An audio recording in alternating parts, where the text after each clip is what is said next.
பயிலைய சொல்லுவாங்க ரொம்ப அருமையாக, சார் முதல் இரவுக்கும் அந்த கடைசி இரவுக்கும் என்ன சார் வித்தியாசம் அப்படின்னு. எனக்கு தெரியாதான்னு அவன் சொன்னான் ரொம்ப அழகாக. பூவை கீழே போட்டு நம்ம மேலே படுத்திருந்தோம்னா முதல் இரவு சார், நம்மளை படுக்க போட்டு பூவை நம்ம மேலே போட்டிருந்தாங்கன்னா அது லாஸ்ட்டு சார்ன்றான். ஒரு பூவை வச்சு அவன் எப்படி சிந்திக்கிறான் பாருங்களேன். இப்படி இறந்தார் அப்படின்னா அவர்கிட்ட எழுப்பி கேட்டுக்க. முதலமைச்சரை மீண்டும் சந்தித்து தலைமைச் செயலாளரை சந்தித்து தலைமைச் செயலாளர் இறையன்பு சொன்னார், அங்கே இருக்க ஐஏஎஸ் அதிகாரிகளெல்லாம் கூப்பிட்டு கண்ட நாய்களுக்கெல்லாம் இங்கே அப்பாயின்மெண்ட் போட்டுக்கிட்டு இருக்கான். இறையன்பு ஐயாவோட வாயிலிருந்து இந்த வார்த்தை வரவே வராது. அவர் கோவப்பட்டு கண்ட நாய்களுக்கெல்லாம் இங்கே அப்பாயின்மெண்ட் போட்டிருக்கான், ஜீவானந்தத்தின் பேரனுக்கு அப்பாயின்மெண்ட் போடலையா அப்படின்னு கேட்டு இங்கே அமர்ந்து இந்த நிகழ்ச்சிக்கு வந்து நமக்கெல்லாம் பரவசப்படுத்தி கொண்டிருக்கக்கூடிய இசை புயல் ஏஆர் ரஹ்மான் அவர்களுடைய சகோதரி ரஹனா அவர்களை, உலகம் முழுவதும் புதுக்கோட்டையின் புகழை உலகம் முழுவதும் பறைசாற்றி கொண்டிருக்கக்கூடிய எங்கள் அன்பு குழந்தைகள். ஏன் குழந்தைன்னு சொல்கிறேன்னா, ராஜலட்சுமி எங்கள் திண்டுக்கல்காரங்க, எங்கள் வீட்டு பிள்ளை. அதை புதுக்கோட்டையிலேருந்து வந்து லவுட்டிட்டு போயிட்டார் செந்தில் கணேஷ். அவர்கள் இருவரையும் இணைத்தது அந்த அருமையான இசை. என்னை முதலில் இந்த உலகத்திற்கு அறிமுகப்படுத்திய ஊர் புதுக்கோட்டை, நான் பிறந்த ஊர் திண்டுக்கல். இந்த இரண்டு ஊரையும் சேர்ந்தவர்கள் அவர்கள். அதனால் புதுக்கோட்டை ஆலங்குடியில் நான் பேசிய அந்த கேசட்டு தான் உலகம் முழுவதும் என்னுடைய பேச்சை கொண்டு சென்றது. இந்த நிகழ்ச்சியிலே கலந்து கொண்டு மேடையின் முன்னால் அமர்ந்திருக்கக்கூடிய ஒவ்வொருவரின் பெயரையும் நான் குறிப்பிட்டால் அதுக்கே ஒரு 9:30 மணி ஆயிரும். அவ்வளோ பெரிய ஜாம்பாவான்கள் எல்லாம் இங்கே அமர்ந்திருக்கிறீர்கள். இந்த கவிக்கோ மன்றத்திற்கு இது போன்ற நிகழ்ச்சியில் நான் கலந்து கொள்வது இதுதான் முதல் முறை. அதுவும் தமிழ்நாடு பாடநூல் கழகத்தின் தலைவராக பொறுப்பேற்ற பின் தான் இந்த மன்றத்துக்கு நான் வரணும் அப்படின்னு அப்பாஸ் வந்து இந்த பொறுப்புக்கு எனக்கு கிடைத்தவுடன் இந்த இடத்துக்கு கூப்பிட்ருக்காரு. 1992ஆம் ஆண்டு சிங்கப்பூருக்கு முதன்முறையாக என்னுடைய வெளிநாட்டு சுற்றுப்பயணத்தை எனக்கு ஏற்படுத்தி தந்து, வெளிநாட்டிலும் நம்ம பட்டிமன்றத்தை கேட்பாங்களா அப்படின்னு நாங்கள்லாம் ஏங்கிக்கிட்டு இருந்த சமயத்தில் சிங்கப்பூர் உள் அரங்கில் இண்டோர் ஸ்டேடியத்தில் கிட்டத்தட்ட ஒரு 20,000 பேர் அடங்கிய ஒரு கூட்டத்தில் என்னுடைய பட்டிமன்றத்தையும் பாட்டு மன்றத்தையும் நடத்தி எனக்கு உலக புகழை பெற்று தந்தவர் எனது அருமை சகோதரர் முஸ்தபா அவர்கள். அவருடைய திருக்கரங்களால் முதல் ஃபாரின் நிகழ்ச்சி. அந்த ஃப்ளைட்டில் நான் ஏர் இண்டியா ஃப்ளைட்டில் டிக்கெட் போட்டு கொடுத்தாரு. ஃப்ளைட்டு போய் இறங்கி சிங்கப்பூரில் இறங்க போச்சு. 2 மணி நேரம் 50 நிமிஷம் ஆகும்னு அறிவித்தாங்க. ஆனால் 2.5 மணி நேரத்தில் போயிடுச்சு. எல்லாம் எந்திரிச்சு பைலட்டு கை தட்டினாங்க. ஆஹா, 2.5 மணி நேரத்தில் சிங்கப்பூர் கொண்டு வந்துட்டார், வாழ்க pilot, happy pure to pilot அப்படின்னு கத்துனாங்க. இறங்குறப்ப நான் பார்க்குறேன் முள்ளு செடியெலாம் இருந்துச்சு. சிங்கப்பூர் ஏர்போர்ட்டில் முள்ளு செடியா? நான் பிறப்பிட்ட அதே இடம் மாதிரியே இருக்குது. ஃப்ளைட்டு பிறப்புறப்ப ஒருத்தன் அந்த செவுத்தில் உட்காந்துருந்தான், அவன் அங்கேயே தான் இருந்தான். எங்கே இறக்கிட்டு இருக்கான்னு, சென்னையில் இறக்கிட்டு இருக்காங்க. என்னுடைய முதல் பயணம். திரும்ப ஏன்னா ஃப்ளைட்டில் கோளாறுன்னு திரும்ப இறக்கிட்டாங்க. அடியில் 2 பேர் உட்காந்து ரிப்பர் பார்த்துக்கிட்டு இருக்கான். அவங்க ரிப்பர் பண்ணி திரும்ப எடுத்துகிட்டு போய் உயிரோடு கொண்டு போய் சேர்ப்பாங்களான்னு ஒரு பயம். திரும்ப 3 மணி நேரம் கழித்து பிறப்பிட்டு அந்த சிங்கப்பூருக்கு எங்களுடைய பயணத்தை நாங்கள் மேற்கொண்டோம். அப்படி ஒரு வரலாற்று சிறப்புமிக்க பயணம். அந்த பயணம் முடிந்து எனக்கு அப்படிப்பட்ட ஒரு நிகழ்ச்சியை ஏற்படுத்தி அன்று முதல் இன்று வரை எங்கள் குடும்பத்தில் ஒரு மூத்த சகோதரனாக இருப்பவர் எங்கள் அருமை அண்ணன் முஸ்தபா. அவர் நடத்தி கொண்டிருக்கக்கூடிய அந்த ரஹமத் மேல்நிலைப் பள்ளிக்கு பல முறை நான் போய் பேசியிருக்கிறேன். இங்கே எல்லாருடைய படமும் எதுக்காக போட்டிருக்காங்க அப்படின்றத கொஞ்சம் நேரம் நான் யோசனை பண்ணி பார்த்தேன். இந்த நிகழ்ச்சிக்கு பேச வர்றவங்க எதுவுமே தயார் பண்ணாமல் வந்துட்டாங்கன்னா இந்த ஒவ்வொரு படத்தை பற்றியும் கொஞ்சம் நேரம் பேசினாலே வண்டியை ஓட்டிடலாம். அதனால தான் முஸ்தபானே விவரமாக அவ்வளோ பேர்த்து படத்தையும் இங்கே வச்சுருக்கார். யாருக்கு யாரை பிடிக்குமோ அவங்கள பற்றி பேசியே ஓட்டிடலாம். இப்போ நான் இவரில் தொடங்கினேன்னு வச்சுக்கோங்க, ஒரு 3 மணி நேரம் என்னால் சிறப்பு சொற்பொழிவு ஆற்ற முடியும். அப்படிப்பட்ட படங்கள் ஒன்று. கவிஞர் காமு ஷெரீஃபோட படம், அவருடைய பாட்டு எப்படி இருக்கும்னா, வானில் முழு மதியை கண்டேன், வனத்தில் ஒரு பெண்ணை கண்டேன், வான முழு மதியை போலே மங்கையவள் வதனம் கண்டேன், வானில் முழு மதியை கண்டேன், வனத்தில் ஒரு பெண்ணை கண்டேன்.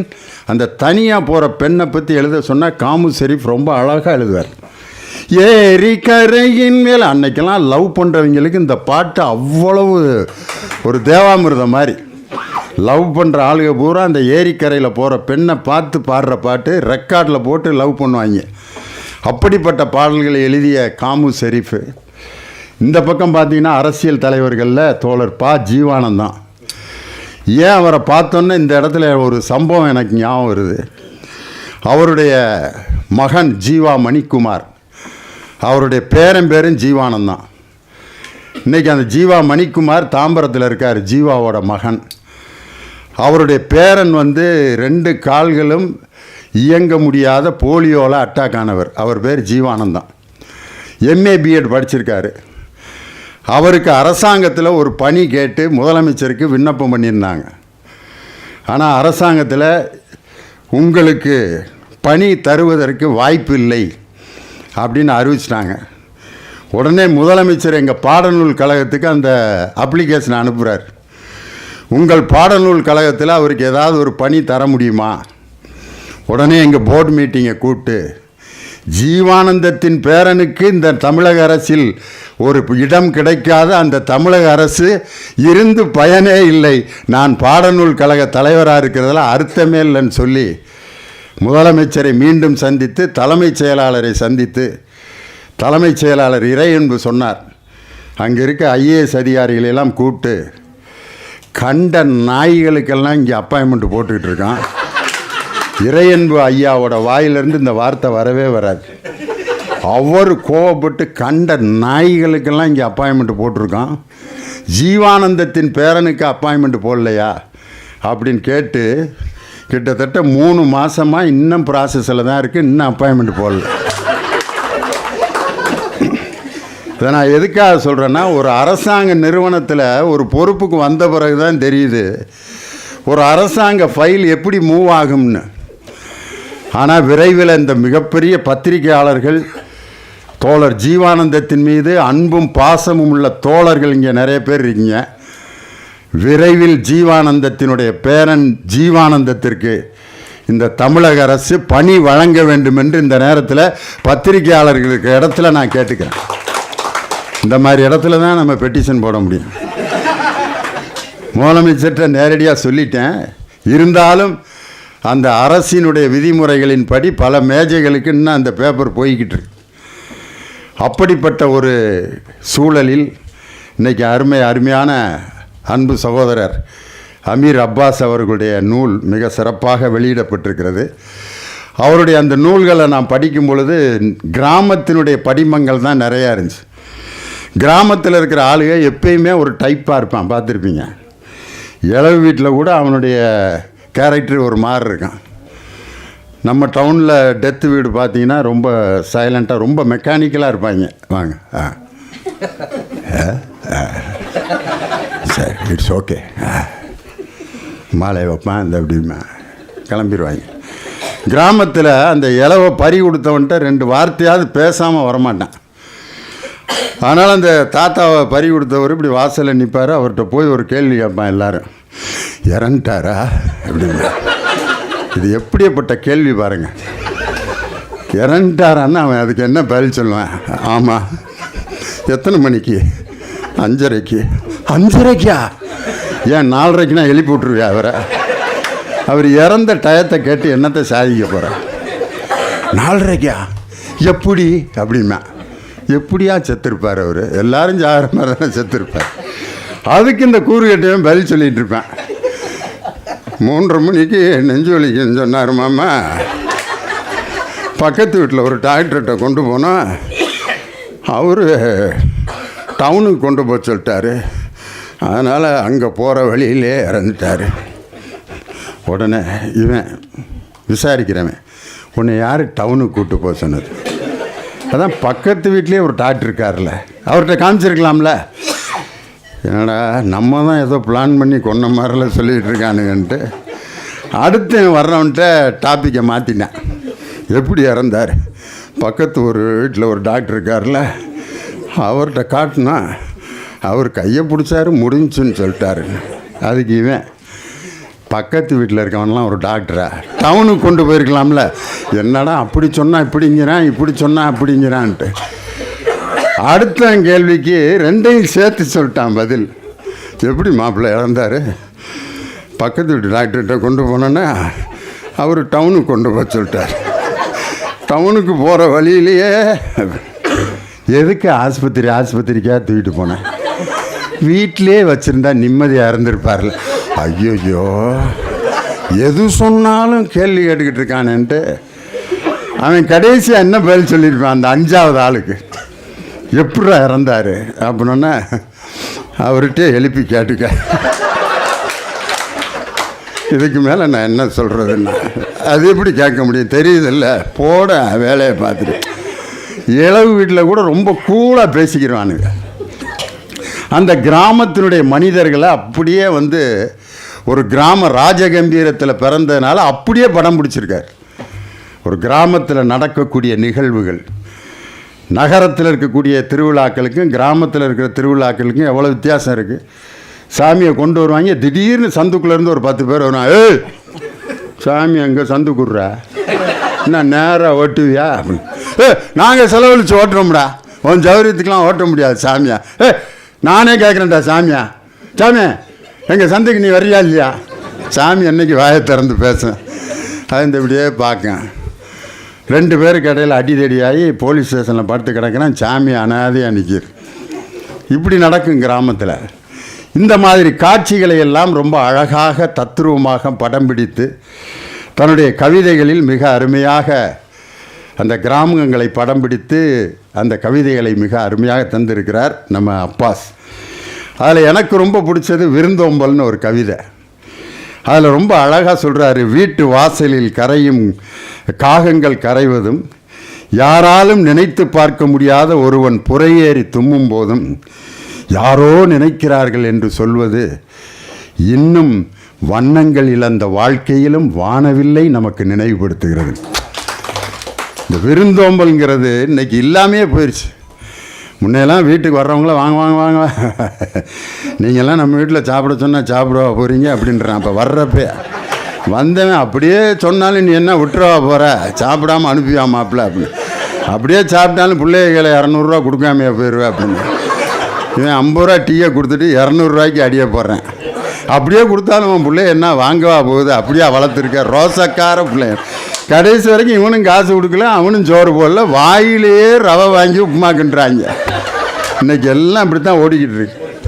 அந்த விருந்தோம்பலை பற்றி என்ன அழகாக பாருங்கள். ஒரு காகம் கரையும் போது யாரோ நம்ம வீட்டுக்கு வருவார் என்று பேசிக்கொள்வதும், ஒருவர் தும்மும் போதும் இருமும் போதும் நம்ம யாரோ நினைக்கிறார்கள் என்று இன்னும் பேசிக்கொள்வதும், விருந்தோம்பல் என்ற வானவில் இன்னும் நமது மனத்தில் நிலைத்திருக்கிறதுன்னு எழுதியிருக்காரு. அதுதான் அப்பாஸினுடைய தனி முத்திரை. இது மாதிரி நல்ல நல்ல கவிதைகளை எல்லாம் மிக அருமையாக அப்பாஸ் ரொம்ப அழகாக சொல்லியிருக்காரு. அதில் புதிய ரதத்திலே ஜோடித்து உன்னை ஊர்வலத்தில் அழைத்து சென்றாலும், 1000 மலர்களுக்கு உன்மேல் படுக்கையில் போட்டு உன்னை ஊர்வலத்தில் அழைத்து சென்றாலும் நீ போவது புதைகுழி தானே. என்ன அருமையாக புது ரதத்தில் கூட்டு போனாலும், ஃப்ரெஷ்ஷு ஃப்ளவர் மாலையாக போட்டிருந்தாலும் கொண்டு போய் புதைக்கத்தானடா போகிறேன். என்ன எளிமையாக ஒரே லைனில் முடிச்சிட்டாரு பாருங்க. மேட்ரு முடிய போது என்னடி புது ரதம், புது பூவு, எதுவாக இருந்தாலும் மேட்ரு முடிய போது என்ன. வாழ்க்கையினுடைய அந்த இறுதி கட்டத்தை எவ்வளோ எளிமையாக சொல்கிறார் பாருங்க. பயில சொல்லுவாங்க ரொம்ப அருமையாக, சார் முதல் இரவுக்கும் அந்த கடைசி இரவுக்கும் என்ன சார் வித்தியாசம் அப்படின்னு. எனக்கு தெரியாதுறான்னு அவன் சொன்னான் ரொம்ப அழகாக.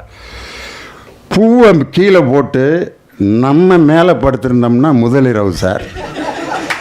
நம்மளை படுக்க போட்டு பூவை நம்ம மேலே போட்டிருந்தாங்கன்னா அது லாஸ்ட்டு சார்ன்றான். ஒரு பூவை வச்சு அவன் எப்படி சிந்திக்கிறான் பாருங்களேன். அது மாதிரி ஒரு பூவை வச்சு நம்ம ஆரூர் தமிழ்நாடான்னு சொன்னார் பாருங்க. அந்த பூ என்பது எப்படி ஒவ்வொரு இடத்திலும் பயன்படுகிறதுங்கிறத ரொம்ப அழகாக தன்னுடைய கவிதையில் சொல்லியிருக்காரு. இன்னும் அவருடைய கவிதைகளை பற்றி நிறைய சிந்தனைகளையும் நிறைய கருத்துக்களையும் சொல்ல எனக்கு ஆசை. ஆனால் மேடையில் நிறைய பேர் பேசுவதற்கு, செந்தில் கணேஷ் ராஜலட்சுமியோட பாட்டை கேட்குறதுக்கு, கவிஞர் ஏகாதேசி என்னுடைய பையன் நடித்த ஒரு படத்தில் ஒரு பாட்டு எழுதியிருக்காரு. என்னுடைய மகன் நடித்து அழகிய கண்ணேன்னு ஒரு படம் வெளிவரப்போகுது. சீனு ராமசாமியோட தம்பி விஜயகுமார் அதை இயக்கியிருக்காரு. என்னுடைய வகுப்பு தோழர் சேவியர் பிரிட்டோ, மாஸ்டர் படத்தை எடுத்த சேவியர் பிரிட்டோ அதை தயார் பண்ணியிருக்காரு. அந்த படத்தில் முதல் சாங்கு கவிஞருடைய சாங்கு தான். வச்சு தான் செய்கிறாங்க, வாயில் தான் அடிக்கிறாங்கன்னு ரொம்ப அழகான ஒரு சமூக சிந்தனை உள்ள பாட்டு. என் பையனுடைய படத்துக்கு ஏகாதேசியினுடைய பாட்டு வந்தது உண்மையிலே எனக்கெல்லாம் ஒரு பெரிய பெருமை. அந்த ஒரு சமூக சிந்தனை உள்ள ஒரு பாடல். அதனால் நிறைய பேர் இங்கே அமர்ந்திருக்கிறீர்கள். ஒவ்வொருவரை பற்றியும் பேசுவதற்கு எனக்கு மிகப்பெரிய ஆசை. இருந்தாலும் கவிஞர் அமீர் அப்பாஸ் அவர்கள் அன்போடு அழைத்ததன் காரணமாக இந்த நிகழ்ச்சிக்கு வருகை தந்து அவருடைய கவிதைகள் மென்மேலும் இன்னும் பல நூல்களை வெளியிடுவது மட்டுமல்ல, திரைப்படத்தில் உங்களுடைய பாடல் அடுத்து வெளியாவதற்கு என்னால் என்ன முடியுமோ அதை நான் செய்வேன் என்று சொல்லி, எங்கள் பாடநூல் கழகத்தில் உங்களுடைய படைப்புகள் வெளிவருவதற்கு நல்ல படைப்புகளை நீங்கள் தாருங்கள். அதில் நாங்கள் வெளியிடுவதற்கு நாட்டுடைமையாக்கப்பட்ட நூல்களை எல்லாம் எங்கள் பாடநூல் கழகம் இப்பொழுது வெளியிட்டு கொண்டிருக்கிறது. அண்மையில் பேராசிரியர் கா அன்பழகன் அவர்களுடைய நூல்கள் நாட்டுடைமையாக்கப்பட்டன. அனைத்து நூல்களையும் எங்கள் பாடநூல் கழகம் வெளியிட இருக்கிறது. பேராசிரியர் கா அன்பழகன் ஐயா அவர்களுடைய நூல், நாவலர் நெடுஞ்செழியன் அவர்களுடைய சிலை தரப்பிலே மாண்புமிகு முதல்வர் அவர்கள் அவருடைய நூல்களும் நாட்டுடைமையாக்கப்பட்டன. அந்த நூல்களும் விரைவில் வெளிவர இருக்கிறது. நாவலர் நெடுஞ்செழியன் ஐயா ஒரு திருக்குறள் உரை எழுதியிருக்கிறார். ரொம்ப அற்புதமான உரை, உண்மையில் ரொம்ப அருமையான ஒரு அண்ணா படிச்சிருப்பாங்க. நான் திடீர்னு யார் கவிஞர் யுகபாரதி எனக்கு கொண்டு வந்து கொடுத்தாரு. அந்த திருக்குறள் உரை, அவருடைய உரை ரொம்ப அற்புதமாக இருக்கும். அந்த உரை ரொம்ப ரேர் காப்பியாக இருக்குது. அதை நாங்கள் எங்கள் பாடநூல் கழகத்தில் விரைவில் அந்த நாவலர் நெடுஞ்செழியனுடைய திருக்குறள் உரையை நாங்கள் வெளியிட இருக்கிறோம். அண்மையில் நமது கப்பலோட்டிய தமிழன் வஉசி அவர்கள் அவர் எழுதிய திருக்குறள் உரையையும் இதுவரை யாருமே படித்திருக்க மாட்டார்கள். மணக்குடவர் உரையையும் திருக்குறளையும் ஒப்பிட்டு ரொம்ப அழகாக எழுதியிருக்கிறார். அந்த உரை எங்கள் பாடநூல் கழகத்தில் அண்மையில் முதல்வர் அவர்களால் வெளியிடப்பட்டது. அந்த நூல் விரைவில் புத்தக கண்காட்சியில் விற்பனைக்கு வரும். அதுபோல் புத்தக கண்காட்சியில் அமீர் அப்பாஸினுடைய நூல்கள் எல்லோராலும் விரும்பப்பட்டு வாங்கப்படும் அளவிற்கு அவர் தன்னுடைய கவிதையை மென்மேலும் அவருடைய கவிதைகள் சிறப்படைந்து இலக்கிய உலகத்தில் அவருக்கென்று ஒரு தனி இடத்தை அவர் பெற வேண்டும் என்று உங்கள் அனைவரின் சார்பாக வாழ்த்தி விடைபெறுகிறேன். நன்றி, வணக்கம்.